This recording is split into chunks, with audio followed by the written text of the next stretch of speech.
మాజీ మంత్రి వైఎస్ వివేకానందరెడ్డి హత్య కేసులో సీబీఐ దర్యాప్తు ముగిసింది. కోర్టు ఆదేశాలతో చివరగా 2 వ్యక్తులను విచారించిన సీబీఐ తాజాగా నివేదిక న్యాయస్థానానికి సమర్పించారు.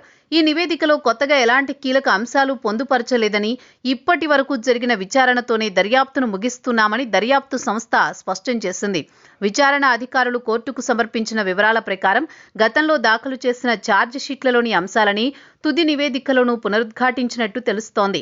ప్రస్తుతం అరెస్టైన నిందితుల ప్రమేయం మినహా ఈ కుట్ర వెనుక ఉన్న ఇతర కోణాలు లేదా కొత్త వ్యక్తుల గురించి ఎలాంటి అదనపు సాక్ష్యాధారాలు లభించలేదని సీబీఐ తేల్చి చెప్పింది.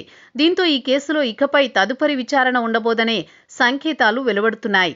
దర్యాప్తు ముగియడంతో ఈ కేసు చుట్టూ గత కొన్నేళ్లుగా సాగుతోన్న అనేక రాజకీయ మరియు వ్యక్తిగత సందేహాలు నివృత్తి కాకుండానే మిగిలిపోయాయి. హత్య వెనుక ఉన్న అసలు కారణాలు, ఆర్థిక లావాదేవీల చిక్కుముడులు, తెర వెనుక ఉన్న పెద్దల పాత్రపై సోషల్ మీడియాలోనూ ప్రజల్లోనూ ఉన్న ప్రశ్నలకు సరైన సమాధానాలు దొరకలేదనే అభిప్రాయం వ్యక్తమవుతోంది.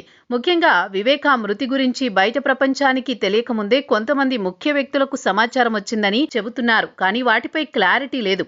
విచారించడానికి కోర్టు అనుమతి ఇవ్వలేదు. ఇప్పుడు కేవలం ఛార్జిషీట్లో పేర్కొన్న నిందితులకే శిక్ష పడే అవకాశం ఉందే తప్ప లోతైన రహస్యాలు వెలుగు చూసే అవకాశం లేదని స్పష్టమవుతోంది.